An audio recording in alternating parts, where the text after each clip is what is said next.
और मेरे लिए तो महामना जी एक और वजह से बहुत खास है। उनकी तरह मुझे भी ईश्वर ने काशी की सेवा का मौका दिया है।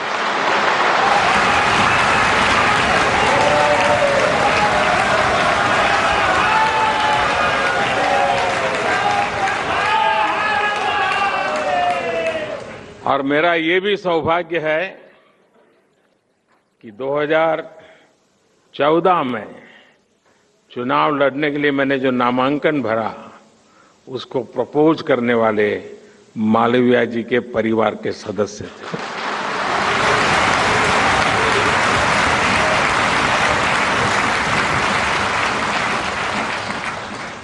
महामना की काशी के प्रति अगाध आस्था थी। आज काशी विकास की नई ऊंचाइयों को छू रही है।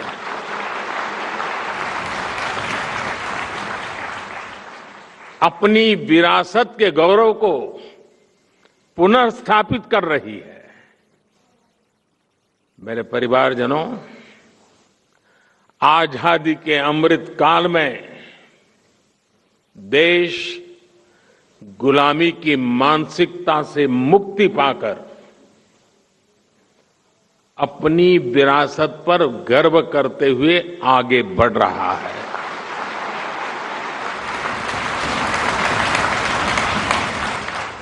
हमारी सरकारों के कार्यों में भी आपको कहीं न कहीं मालवीय जी के विचारों की महक महसूस होगी।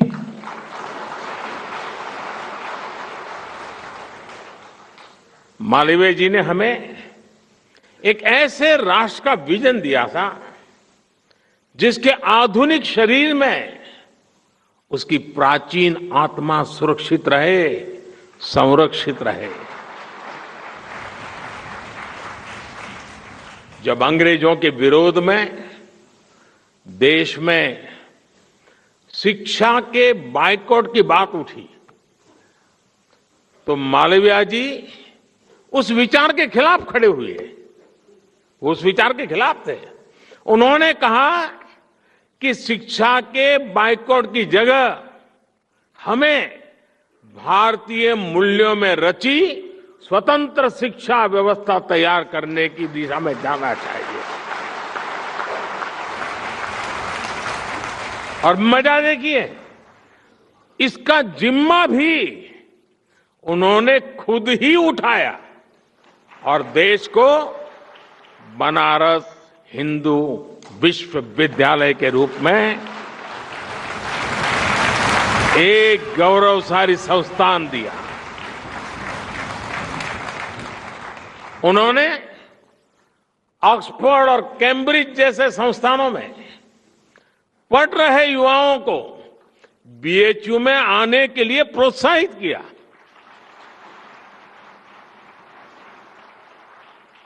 महामना इंग्लिश के महान विद्वान होने के बावजूद भारतीय भाषाओं के प्रबल पक्षधर थे। एक समय था जब देश की व्यवस्था में, न्यायालयों में फारसी और अंग्रेजी भाषा ही हावी थी। मालवीय जी ने इसके खिलाफ भी आवाज उठाई थी। उनके प्रयासों से नागरी लिपि चलन में आई, भारतीय भाषाओं को सम्मान मिला। आज देश की नई राष्ट्रीय शिक्षा नीति में भी मालवीय जी के इन प्रयासों की झलक मिलती है। हमने भारतीय भाषाओं में हायर एजुकेशन की नई शुरुआत की है। सरकार आज कोर्ट में भी भारतीय भाषाओं में कामकाज को प्रोत्साहित कर रही है।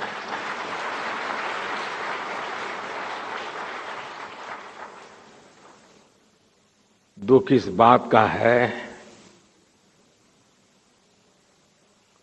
इस काम के लिए, देश को 75 साल इंतजार करना पड़ा।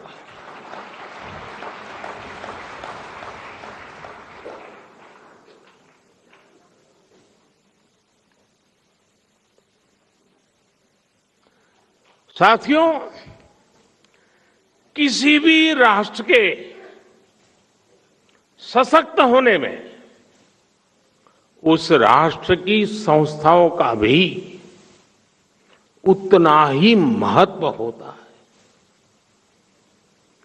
मालवीय जी ने अपने जीवन में ऐसी अनेक संस्थाएं बनाई जहां राष्ट्रीय व्यक्तित्वों का निर्माण हुआ। बनारस हिंदू विश्वविद्यालय के बारे में तो सारी दुनिया जानती है। इसके साथ ही महामना ने और भी कई संस्थान बनाए। हरिद्वार में ऋषिकुल ब्रह्मचर्य आश्रम हो, प्रयागराज में भारतीय भवन पुस्तकालय हो, या लाहौर में सनातन धर्म महाविद्यालय की स्थापना हो।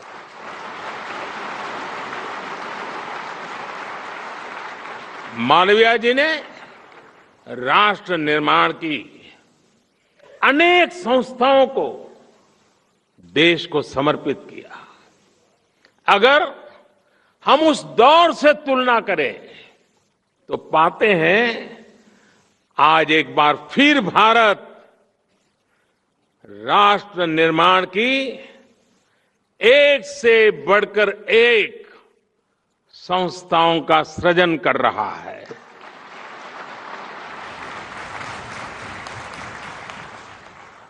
सहकारिता की शक्ति से देश के विकास को गति देने के लिए अलग सहकारिता मंत्रालय बनाया गया है। भारतीय चिकित्सा पद्धति के विकास के लिए केंद्र सरकार ने अलग आयुष मंत्रालय की स्थापना की है। जामनगर में WHO global centre for traditional medicine की आधारशिला भी रखी गई है। श्री अन्न यानी मिलेट्स पर शोध के लिए हमने Indian institute of millets research का गठन किया है। ऊर्जा के क्षेत्र में वैश्विक विषयों पर चिंतन के लिए भारत ने बीते दिनों ग्लोबल बायोफ्यूल